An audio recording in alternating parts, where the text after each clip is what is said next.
Bonjour, aujourd'hui je vais parler sur ma bande dessinée, quelques caractéristiques, son processus, quelques expressions et la comparaison que je veux faire entre deux cultures que j'ai choisies.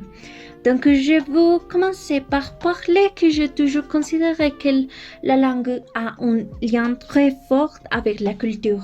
Après tout, c'est à travers les différentes langues qui sont est capable de reconnaître les éléments de notre propre culture et, et les caractéristiques des autres. Par exemple, le pratique, le croyance, le valeur et le comportement, etc.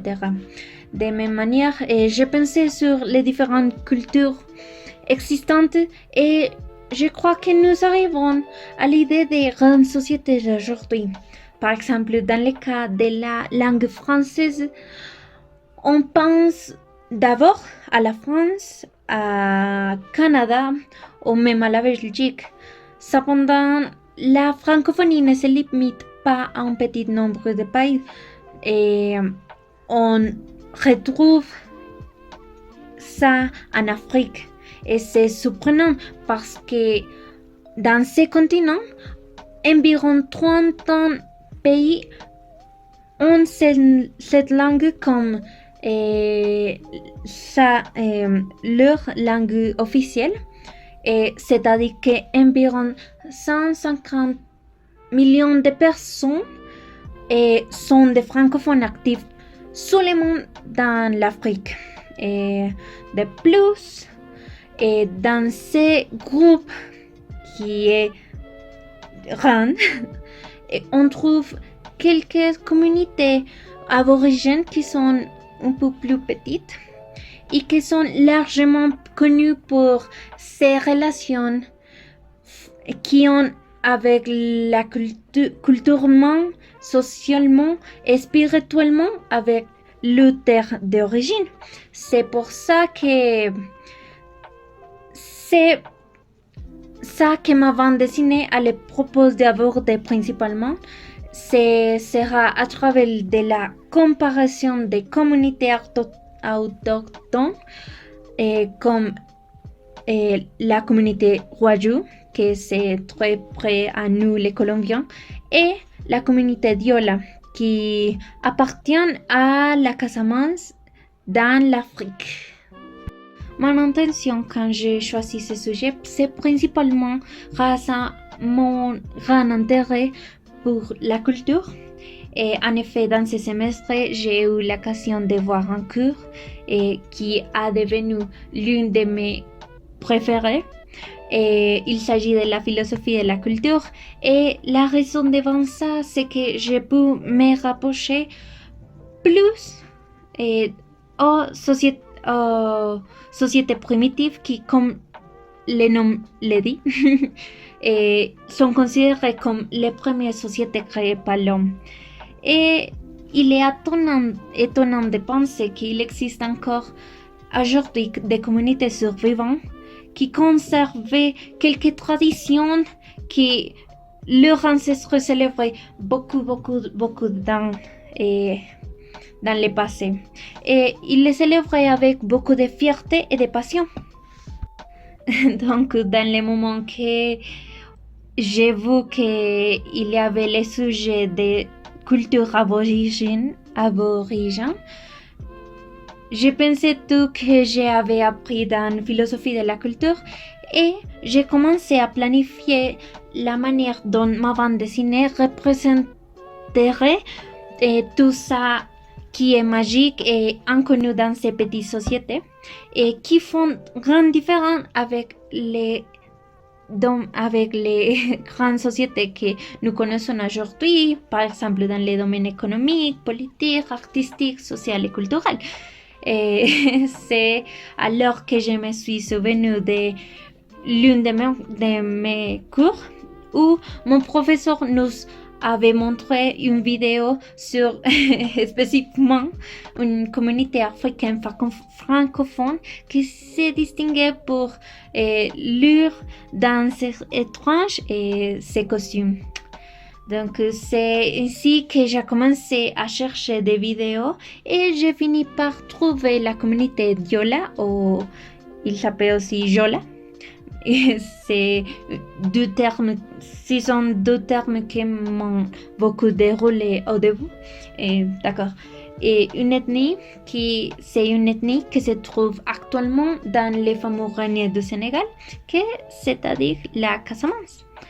Et de même, il était nécessaire de les comparer avec une communauté qui était proche à nous, et je n'ai pu pas trouver une meilleure option que les Wayuu.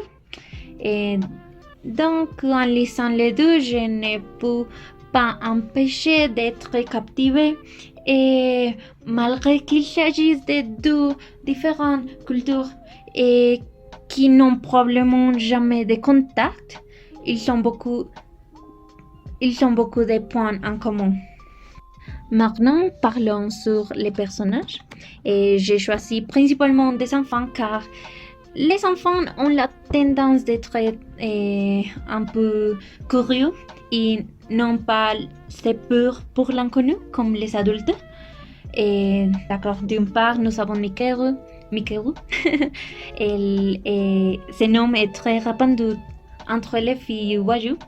Et elle est une fille énergique, extrêmement extravertie et drôle et gentille. Je l'aime beaucoup.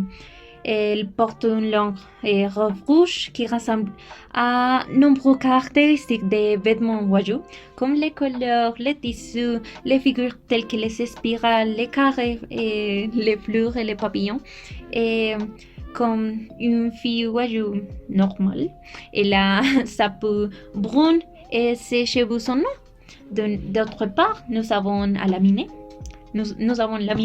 Et il est un jeune souriant et charismatique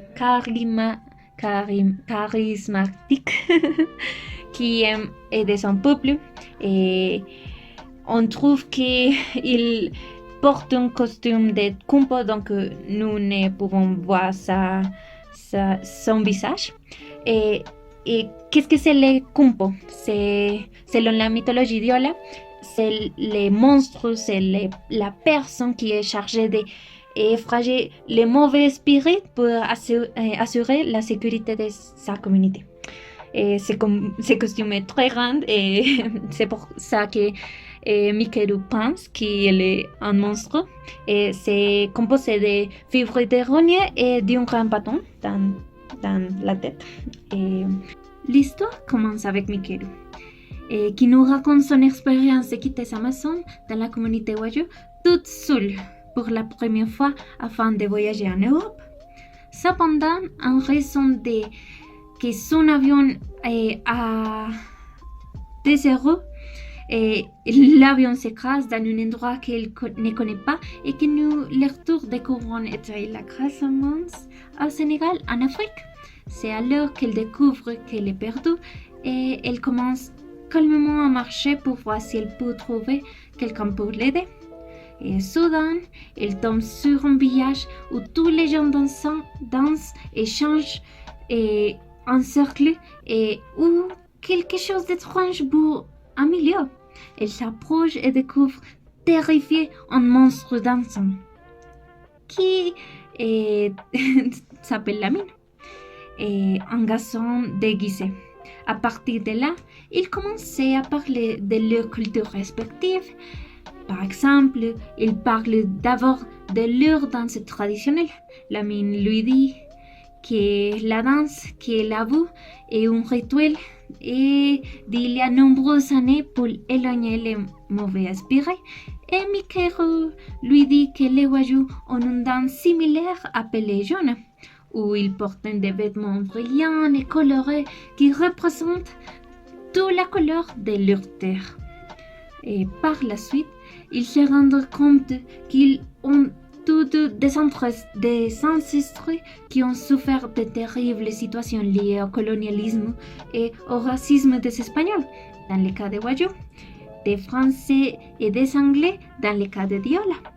Mais les deux peuples parviennent à se défendre, à et à empêcher ces étrangers de modifier leurs croyances. En outre, la mine montre Mikeru à leur principale forme de subsistance, et c'est la riziculture. Et Mikeru lui répond en parlant de la fabrication de ce qu'on appelle la mochila Wayu, et aussi des robes et de divers accessoires Wayu. Enfin, Mikeru parle sur une expérience commune aux femmes Wayu, que c'est l'enfermement des femmes pendant leur enfance. Et c'est une chose qui pour la mine est très bizarre, mais il explique que c'est pour qu'elle n'entre pas en contact des éléments susceptibles de la corrompre. Et finalement, elle compare ça à la métamorphose d'un papillon. Et c'est ça, c'est les fins. Finalement, parlons un peu sur les expressions qui étaient très utiles et complétaient la personnalité des personnages. Et parmi les expressions, je me souviens plus de l'expression « je suis très paumé ». C'est pour dire d'une manière plus informelle qu'elle était perdue. Ou l'expression « donner le bâton pour se faire battre ». Et j'ai trouvé ces mots ou cette expression très drôle parce qu'elle a la même intention que l'expression espagnole de dar papaya. Et il y a aussi le mot meur qui fait référence aux pratiques culturelles d'une communauté spécifique, ou encore néophile. Ce n'est pas français, c'est d'origine wolof. Et comme la bande dessinée dit, c'est pour dire qu'on est ensemble, les personnes, ces communautés est ensemble. Et enfin, l'expression que j'ai le plus aimée et que je considère que je l'utiliserai, et je l'utilise déjà couramment, c'est « ne t'en fais pas ». Et je l'ai écouté dans de différentes chansons et dans la vie quotidienne. Et je considère que c'est un peu informel et signifie la même chose que « ne t'inquiète pas ».